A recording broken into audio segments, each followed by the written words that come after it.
आज 6 जानेवारी अर्थातच पुष्पहार घालून कार्यक्रमाची सुरुवात करण्यात येत आहे। आपले शिवसेना नेते लोकप्रिय खासदार माननीय श्री राजेंद्र विचारे यांच्या शुभ हस्ते या ठिकाणी छत्रपती शिवाजी महाराजांच्या पुतळ्यास छत्रपती शिवाजी महाराज की जय भवानी, जय भवानी।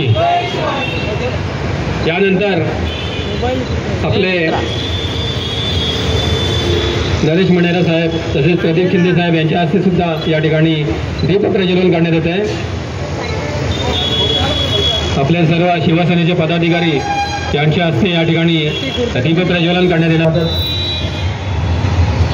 आज आपल्या सर्वांच्या लाडक्या मा यांचा आज ममता दिन आणि या ममता दिनाच्या अखेर ठिकाणी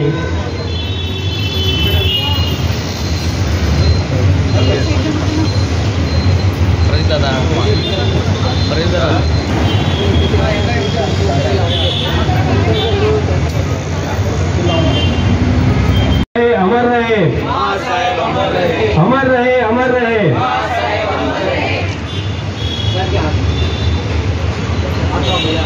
त्यानंतर महासाहेबांच्या अर्ध पुतळ्यास या ठिकाणी पुष्पहार अर्पण करण्यात येत आहे। अमर रहे, अमर रहे, अमर रहे, अमर रहे।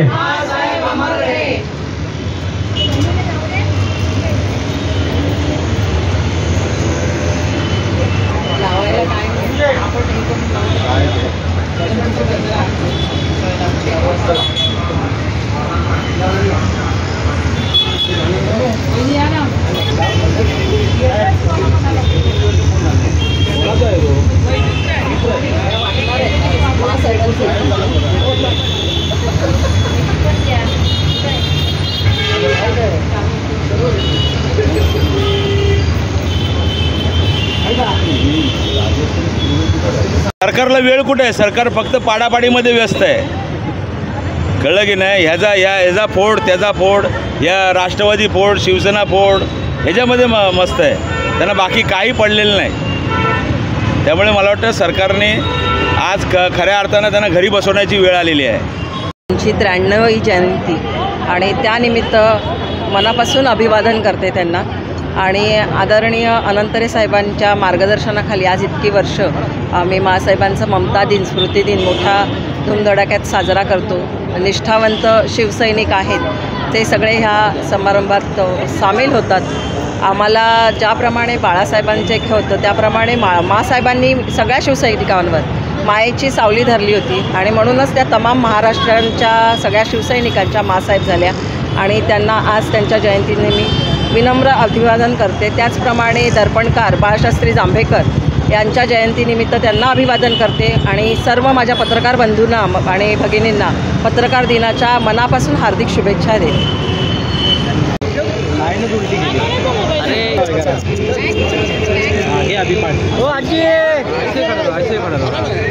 उधर बरोबर थे ना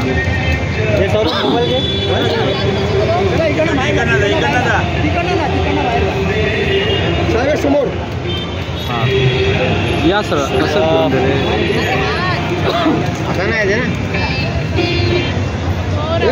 हाँ बरोबर है ऐसे खड़े मला वाटतं तुम्ही जर घोडबंदर परिसरातून या ठिकाणी यायचं असेल तर मोजून घड्याळ लावून 1.5 तास इथे या ठिकाणी या ठाणे शहरात येण्यासाठी लागतात। आज सुद्धा तुम्ही बघितलं असेल या ठिकाणी संपूर्ण चौक हे झालेले आहेत। आज तुम्ही बघितलं असेल सकाळी 7:30 वाजल्यापासून तिथल्या शाळा आणि त्यांच्या असलेल्या वाहतूक व्यवस्था जी बसेस ठेवलेल्या आहेत त्यानंतर कुठल्या रस्त्याला अशी ट्रॅफिक नाही आहे। मला वाटतं संपूर्ण ठाणे शहरामध्ये वाहतूक कोंडी हा गेले कित्येक दिवसापासून या संपूर्ण ठाणेकर त्याचा हे घेत आहेत। मी स्वतः मोटरसायकलनी या कार्यक्रमाला येण्यासाठी इथे आलो, म्हणजे आज वाईट परिस्थिती आहे आणि इकडे कोणालाही लक्ष नाही आहे। मुख्यमंत्री या ठाण्यामध्ये राहत आहेत, परंतु दुर्दैव आहेत आज ते नुसते त्यांची सर्व मंडळी या ठाण्याने ही सत्ता या ठिकाणी दिलेली आहेत आणि या ठाणेकरांकडे वेगवेगळ्या समस्या असतील, मग त्या पाण्याच्या समस्या असतील, वाहतूक कोंडी असतील।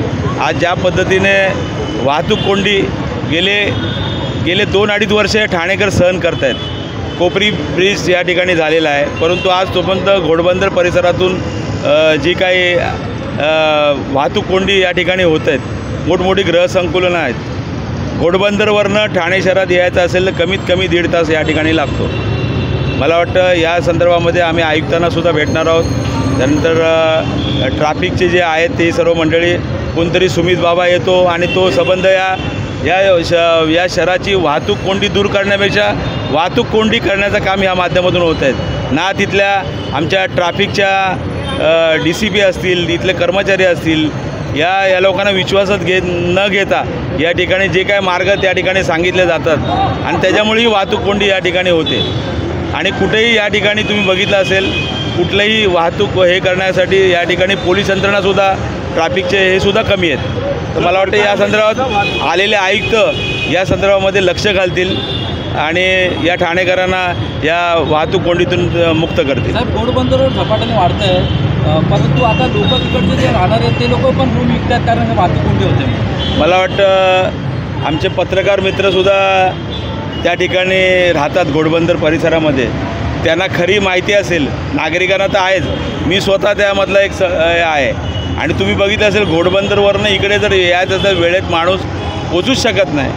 मग तो बिचारा, मग ते आज ते आमचे सर्व नोकरदार मंडळी जे आहेत, आज ट्रेन पकडायची असेल तर ते सुद्धा वेळेवर पकडू शकत नाहीत. आणि म्हणून मला वाटतं राज्यकर्त्यांनी इथल्या लक्ष द्यावं. जे ठाणेकर आज गेल्या 2.5 ते 3 वर्षापासून या वाहतूक कोंडीचा सामना करत आहेत आणि मला वाटतं ते लक्ष देतील.